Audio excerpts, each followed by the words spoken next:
الحمد للہ رب العالمین والصلاة والسلام علی رسولہ الکریم محمد وعلی آلہ واصحابہ اجمعین۔ ناظرین السلام علیکم۔ ہم سورہ المائدہ کا مطالعہ کر رہے ہیں۔ اللہ تعالی نے مومنین کی کچھ صفات بیان کی ہیں، اور ان صفات بیان کرنے سے پہلے یہ بھی کہہ دیا کہ تم میں سے جو شخص دین چھوڑنا چاہے وہ آزاد ہے، چھوڑ کے چلا جائے۔ تمہیں اسلام کی ضرورت ہے، اسلام کو تمہاری ضرورت نہیں ہے۔ منت منہ کی خدمت سلطان ہمی کنی، منت شناسزو کے بخدمت بداشت۔ اگر تم مسلمان ہوئے ہو تو یہ اللہ کا تم پہ احسان ہے۔ اللہ پہ یہ احسان مت دھرو کہ تم مسلمان ہو گئے ہو یا تم دین کا کام کر رہے ہو۔ تم نے دیکھا نہیں کہ اندلس میں اللہ تعالیٰ نے عربوں کو نکال دیا، اور اسی صدی میں وہی تاتاری جنہوں نے کہ پورے عالم اسلام کو روند دیا تھا، وہ مشرقی یورپ سے، ایشیا سے مشرقی یورپ کے راستے داخل ہو گئے۔ اسی صدی کی بات ہے۔ عربوں سے امامت چھین لی، تاتاریوں کو دے دی۔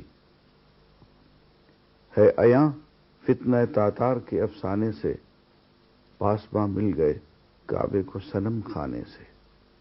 تو اس پہ مت اتراؤ کہ تم دین کا کام کرتے ہو۔ شکر کرو کہ تمہیں دین کا کام کرنے کی توفیق ملی۔ ارشاد گرامی ہے،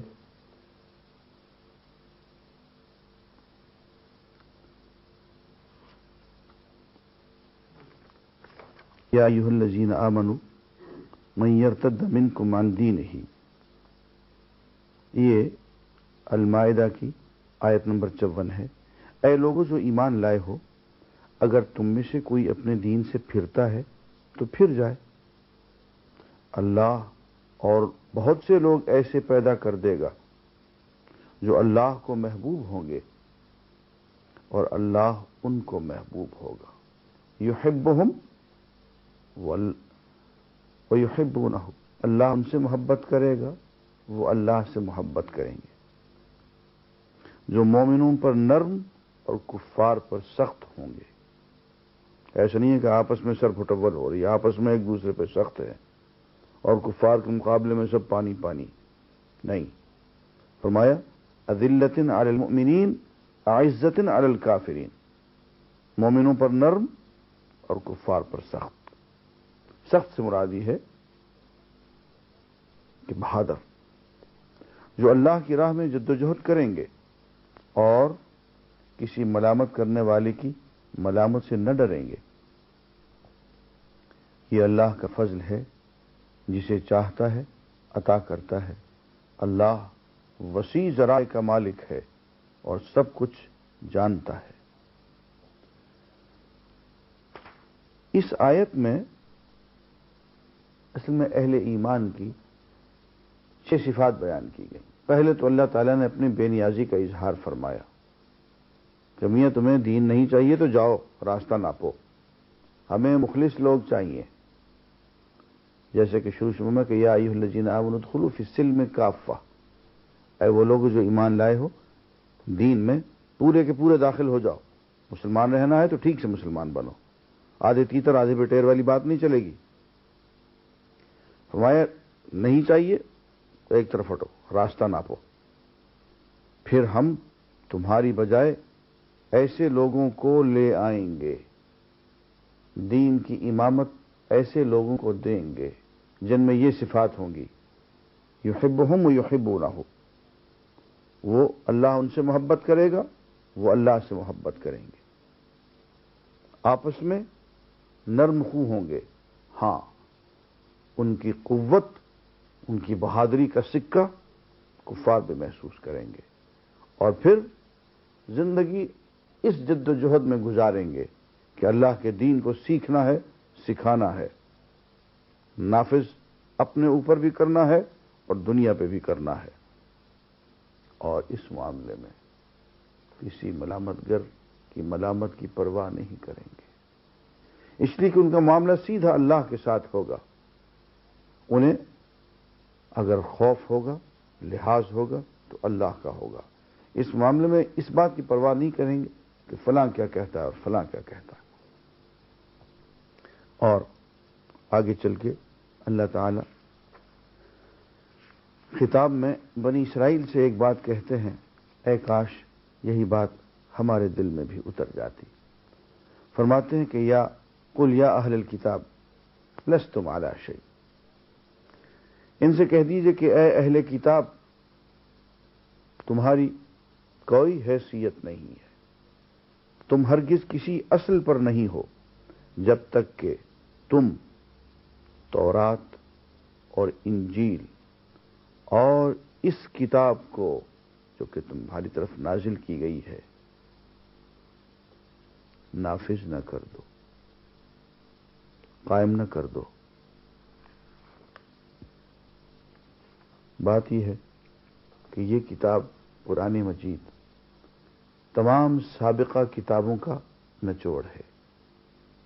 تمام سابقہ دینی آسمانی کتابوں میں جو کچھ بھی آیا ہے وہ سب کا سب اس کتاب میں آ گیا۔ فرمایا دیکھو اس کتاب کو نافذ کرو گے تو یوں سمجھو کہ تم نے توریت کو نافذ کیا، انجیل کو نافذ کیا، اور اگر تم اپنی توریت کو، انجیل کو، دوسری کتابوں کو اور اس کتاب کو قائم نہیں کرو گے، نافذ نہیں کرو گے تو تمہاری کوئی حیثیت نہیں ہے، اس تاریخ میں تمہارا کوئی مقام نہیں ہے۔ یہاں سے یہ بھی معلوم ہوا کہ اصل چیز اللہ کے احکام کو نافذ کرنا ہے، اپنے آپ پر اور دوسروں پر۔ سے یہ بھی پتہ چلا کہ طریقت کی اصل بنیاد نفاذ شریعت ہے۔ تنہا طریقت جو ہے اس کا کوئی ٹھکانہ نہیں، اس کی کوئی اصل نہیں۔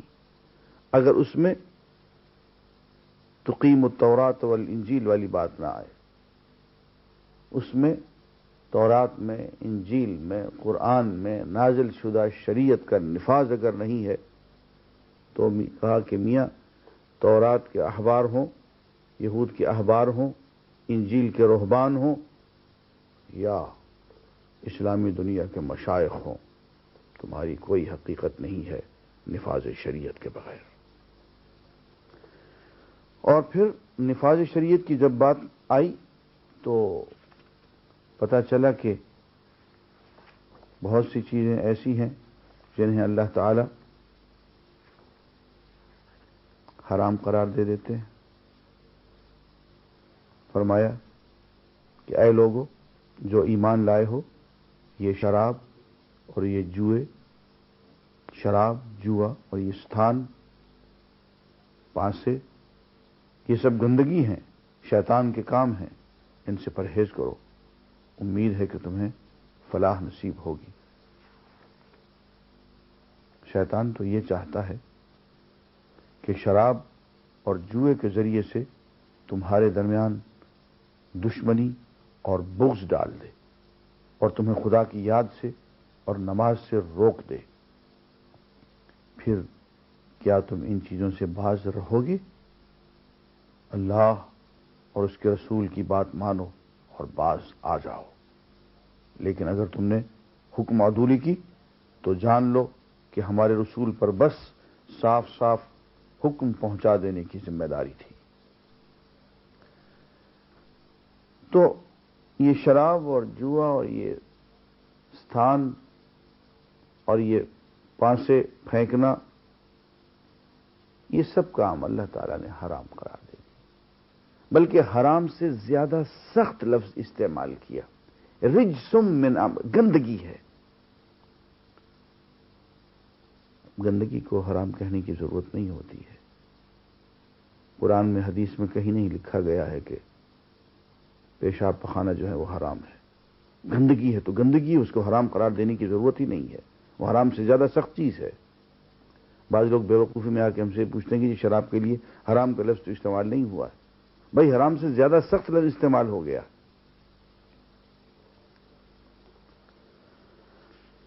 ارشاد گرامی یہ ہے کہ گمراہی کے 3 سبب ہوتے ہیں اور 3 اسباب کو یہاں کھول کے بیان کیا گیا۔ ایک سبب تو یہ ہے کہ کسی عمل کو اگر کثیر تعداد میں لوگ کریں تو سمجھا جاتا ہے کہ یار ٹھیک تو ہوگا جبھی تو اتنے لوگ کر رہے ہیں، یعنی کثرت گمراہی کا ایک سبب ہے۔ قرآن مجید کثرت کو اور کثرت رائے کو معیار حق نہیں سمجھتا ہے، لیکن کھلے الفاظ میں ارشاد فرمایا، قل لا يستوي الخبيث والطيب ولو اعجبك كثرة الخبيث فاتقوا الله يا اولي الالباب۔ اے پیغمبر صلی اللہ علیہ وسلم ان سے کہہ دو کہ پاک اور ناپاک بہرحال یکساں نہیں ہیں، خواہ ناپاک کی بہتات تمہیں کتنا ہی فریفتہ کرنے والی ہو، بس اے لوگو جو عقل رکھتے ہو اللہ کی نافرمانی سے بچتے رہو، تقوی اختیار کرو، امید ہے کہ تمہیں فلاح نصیب ہوگی۔ تو پتہ یہ چلا کہ ایک طرف 51 ہاتھ کھڑے ہوئے ہیں اور ایک طرف 49 ہاتھ کھڑے ہوئے ہیں، تو 51 ہاتھ کا ہر حال میں درست ہونا اور صحیح ہونا ضروری نہیں ہے۔ بندوں کو گنا کرتے ہیں، تولا نہیں کرتے، اور گریز از طرز جمہوری غلام پختہ کار شوق کہ از مغز 200 خر فکر انسان نمی آیت۔ اور ضروری نہیں ہے کہ یہ 51 ہاتھ جو 49 ہاتھ پہ بہت بھاری ہو گئے ہیں، ان میں 51 سب کے سب جو ہیں بیداری کے عالم میں انہیں ہاتھ کھڑے کیے ہوں۔ کبھی دیکھ لینا چاہیے کہ ان میں سے کتنے لوگ بیداری کے عالم میں ہیں اور کتنے نیم خوابی کے عالم میں۔ اس لیے کثرت جو ہے وہ معیار حق نہیں ہوتا ہے۔ گمراہی کا پہلا سبب کثرت کا ظہور، کثرت رائے، مغربی جمہوریت کی اندھی تقلید، اسلام اس کے حق میں نہیں ہے۔ یہاں ہمیں تھوڑا سا اپنا راستہ آگے چل کے سوچنا پڑے گا۔ گمراہی کا دوسرا سبب آبا کے رسوم، باپ دادا جو کرتے چلے آ رہے ہیں وہی کریں گے۔ اب یہ خبر نہیں ہے کہ باپ دادا بھی اتنے ہی ذہین اور عقل مند ہوں جتنے کہ ہم ہیں، اگر خدا نہ خواستہ وہ بھی اتنے ہی جاہل ہوں جتنے کہ ہم ہیں، پھر کیا ہوگا جی؟ انہوں نے بھی اپنے ہی آبا و اجداد کی ایسی ہی اندھی تقلید کی ہو جیسے کہ ہم کر رہے ہیں، پھر کیا ہوگا؟ اگر ان میں بھی عقل اور ہدایت نہ ہو تو پھر کیا کریں گے؟ اس لیے کسی کی بھی اندھی تقلید کرنا، خواہ وہ آبا و اجداد کیوں نہ ہو، اسلام میں جائز نہیں ہے۔ یہ گمراہی کا ایک سبب ہے۔ تیسری بات جسے اسلام گمراہی کا سبب قرار دیتا ہے وہ یہ ہے کہ انسان اپنی فکر چھوڑ دے اور دوسروں کے پیچھے پڑ جائے۔ فلاں یوں ہے، فلاں یوں ہے، فلاں یوں ہے، اور یہ تجھ کو پرائی کیا پڑی، اپنی نبیڑ تو۔ قرآن مجید نے اس بات کو اتنی خوبصورتی سے بیان کیا ہے، اس قدر خوبصورتی سے بیان کیا ہے، قلم توڑ دیا۔ کہتے ہیں یا ایھا الذین آمنوا علیکم انفسکم لا یضرکم من ضل اذا اہتدیتم، اے لوگو جو ایمان لائے ہو اپنی فکر کرو، کسی دوسرے کی گمراہی سے تمہارا کچھ نہیں بگڑتا اگر تم خود راہ راست پر ہو۔ اللہ کی طرف تم سب کو پلٹ کر جانا ہے، پھر وہ تمہیں بتا دے گا کہ تم کیا کرتے رہے ہو۔ راہ حق بتائے جاؤ، بات کھول کے بیان کر دو، اس کے بعد تمہاری ذمہ داری ختم ہو گئی۔ اب کوئی شخص اس کو اپناتا ہے بہت اچھا ہے، نہیں اپناتا ہے تو اللہ کے ہاں جواب دے گا۔ تمہیں حق نہیں پہنچتا ہے کہ تم جتھے بندی کرو، ڈنڈا لے کے اس کے پیچھے پڑ جاؤ، اس کے فسق کا یا اس کے کفر کا فتویٰ دو اور قوم کو پھاڑ کے 20 ٹکڑے کر دو، کوئی حق نہیں پہنچتا ہے۔ یہی بات گمراہی کا ذریعہ بن جاتی ہے۔ اللہ تعالیٰ نے تینوں باتوں سے روکا ہے کہ اس بات کا ہمیں ثبوت مت دو کہ اس کام کو بہت سے لوگ کرتے ہیں، بہت سے لوگ یوں سوچتے ہیں، فرمایا اکثریت گمراہ لوگوں کی ہوتی ہے۔ دوسری بات آبا و رسوم کے حوالہ مت دو، اور تیسرا یہ اپنی فکر کرو، بات بیان کر دو، اس کے بعد جتھے بندی کی ضرورت نہیں ہے۔ آگے چل کے ایک بہت بڑے معجزہ کا ذکر ہے جس کے نام پہ یہ سورت ہے المائدہ۔ بنی اسرائیل نے اللہ کے نبی سے یہ مطالبہ کیا کہ ایک دسترخوان ان پہ نازل ہو، مائدہ، اللہ تعالی کی طرف سے ان کی دعوت عام ہو۔ تو اللہ کے نبی نے یہ کہا کہ معجزہ تو پورا ہو جائے گا، لیکن معجزہ حاصل ہو جانے کے بعد، دسترخوان اتر آنے کے بعد اگر کسی نے حق سے انکار کیا تو پھر ایسی سزا ملے گی کہ کسی کو نہیں ملی ہوگی۔ ناظرین، یہاں پہ معجزے کی حقیقت کو سمجھنے کی ضرورت ہے۔ پہلی بات تو یہ ہے کہ یہ دور بنی اسرائیل کا دور جس سے ہم گفتگو کر رہے ہیں، یہ حسی معجزوں کا دور ہے۔ ایسے معجزے جو حواس خمسہ سے محسوس کیے جائیں، جیسے مائدہ آ گیا، لاٹھی سانپ بن گئی، ید بیضا، حسی معجزات ہیں۔ سیدنا عیسیٰ علیہ السلام کے دور میں مریضوں کو شفا دی گئی، کوڑھی ہاتھ پھیرا کوڑھی پہ، شفا یاب ہو گئے۔ لیکن یاد رہے کہ حضور اکرم صلی اللہ علیہ وسلم کا دور جو ہے اس میں حسی معجزات موجود ہیں، لیکن اصل زور جس چیز پہ ہے وہ حسی معجزے پہ نہیں ہے، وہ علمی، عقلی، روحانی، معنوی معجزے پہ ہے، دائمی معجزے پہ ہے۔ قرآن کو دیکھ لیجئے، جیسا کہ میں نے پہلے ہی لیکچر میں کہا تھا کہ کائنات کی تاریخ کا سب سے بڑا معجزہ، دائمی معجزہ ہر شخص کے گھر میں رکھا ہوا ہے، ختم نہ ہونے والا معجزہ۔ تو یہ ایک ذوق بدل گیا انسان کے ارتقاء کے ساتھ ساتھ۔ ایک سمجھنے کی چیز یہ ہے کہ وہ قوم جو معجزے طلب کرتی ہے، یعنی صاحب یہ معجزہ آ گیا تو پھر ہم دین قبول کر لیں گے، وہ معجزے کی بنیاد پہ کبھی دین قبول نہیں کیا کرتی۔ تاریخ یہی بتاتی ہے کہ جن لوگوں نے معجزات طلب کیے، معجزات مل گئے، معجزے کو جادو قرار دے دیا، صاحب یہ تو نظر کا دھوکہ، یہ تو جادو ہے، قبول پھر بھی نہیں کیا۔ تو یہ معجزہ جو ہوتا ہے یہ قبول دین کا ذریعہ نہیں ہوتا ہے، بلکہ معجزہ ان لوگوں کے لیے ہوتا ہے جو پہلے سے دین قبول کر چکے ہوں، اور جب معجزہ ان کے سامنے آتا ہے تو ان کے ایمان میں اضافہ ہو جاتا ہے۔ یعنی معجزے جو ہیں وہ قبول دین کے لیے نہیں ہوتے ہیں، بلکہ دین کے ایمان میں اضافے کے لیے ہوتے ہیں، تثبیت قلب کے لیے ہوتے ہیں۔ تو یہ مائدہ کا معجزہ اسی سلسلے میں آیا، اللہ تعالیٰ نے نازل کیا۔ یہاں تک ہم سورہ مائدہ کا مطالعہ کر چکے اور بہت اختصار سے ہمیں جانا پڑ رہا ہے۔ اس کے بعد ہم سورہ الانعام کی طرف آتے ہیں۔ سورہ الانعام کے مباحث تقریباً 7 کے قریب ہیں، جو میں جلدی سے پڑھ دیتا ہوں۔ پہلا، شرک کا ابطال، شرک کو باطل ثابت کرنا۔ دوسرا، عقیدہ آخرت کی تبلیغ۔ تیسرے، جاہلیت اور ان کے توہمات کی تردید۔ تیسرے، اصول اخلاق کی تلقین۔ چوتھے، اصول اخلاق کی تلقین۔ پانچویں، اسلام پہ اعتراضات کے جوابات۔ چھٹے،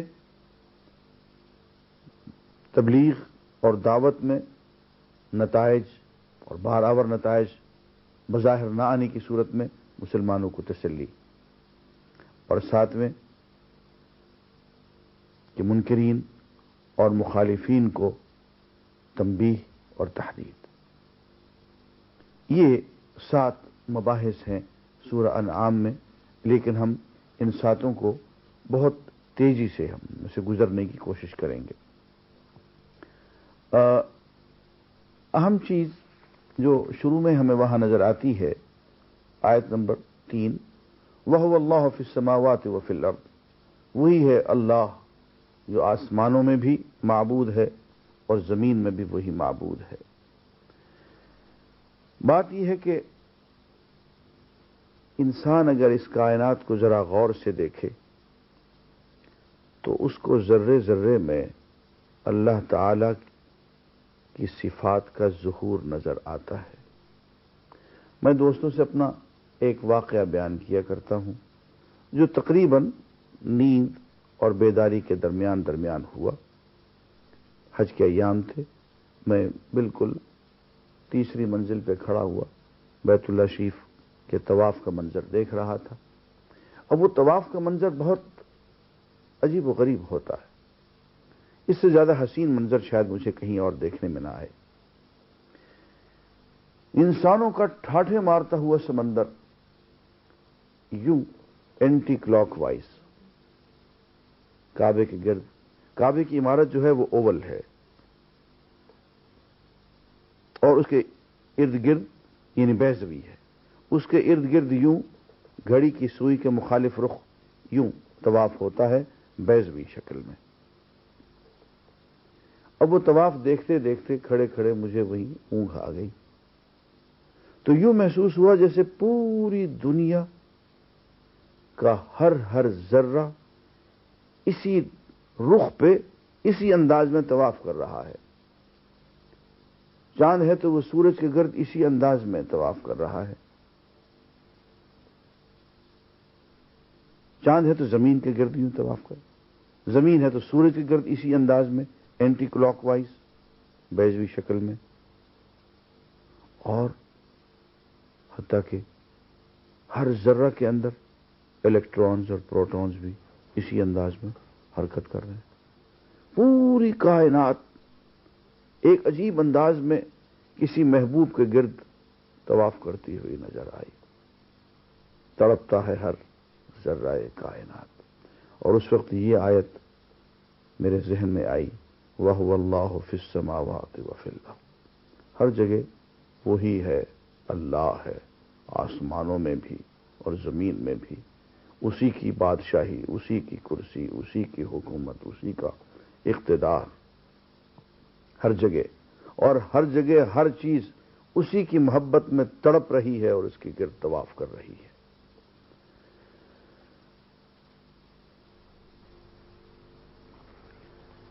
توحید کے بارے میں ارشاد گرامی ہے، اے محمد صلی اللہ علیہ وسلم، تم سے پہلے بھی بہت سے رسولوں کا مذاق اڑایا جا چکا ہے، مگر ان مذاق اڑانے والوں پر آخرکار وہی حقیقت مسلط ہو کر رہی جس کا وہ مذاق اڑاتے تھے۔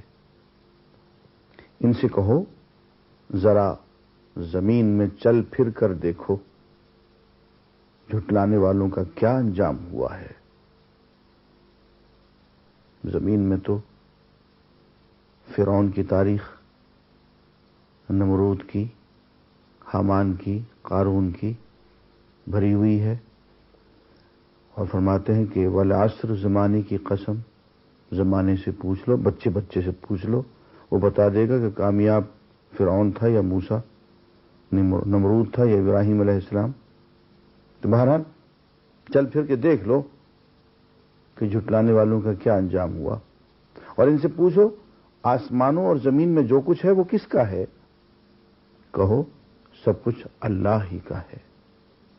پھر آگے فرماتے ہیں، کہو اللہ کو چھوڑ کر کیا میں کسی اور کو اپنا سرپرست بنا لوں؟ اس خدا کو چھوڑ کر جو زمین و آسمان کا خالق ہے اور جو روزی دیتا ہے روزی لیتا نہیں ہے۔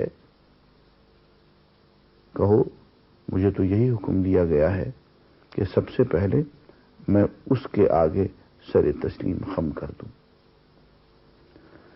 ذرا سا اور آگے چل کے اسی سورہ انعام میں آیت نمبر 17 یوں آتی ہے، وَإِن يَمْسَسْكَ اللَّهُ بِضُرٍّ، اگر اللہ تعالیٰ تمہیں کسی قسم کا نقصان پہنچائے، فَلَا كَاشِفَ لَهُ، اس نقصان کو دور کرنے والا کوئی نہیں ہے، إِلَّا هُ، سوائے اس کے۔ وَإِن يَمْسَسْكَ بِخَيْرٍ، اور اگر وہ تمہیں کوئی بھلائی پہنچائے فَهُوَ عَلَى كُلِّ شَيْءٍ قَدِيرٌ، تو وہ ہر چیز پہ قادر ہے. وَهُوَ الْقَاهِرُ فَوْقَ عِبَادِهِ، وہ اپنے بندوں پہ کامل اختیارات رکھتا ہے. وَهُوَ الْحَكِيمُ الْخَبِيرُ، وہ دانا ہے، وہ باخبر ہے.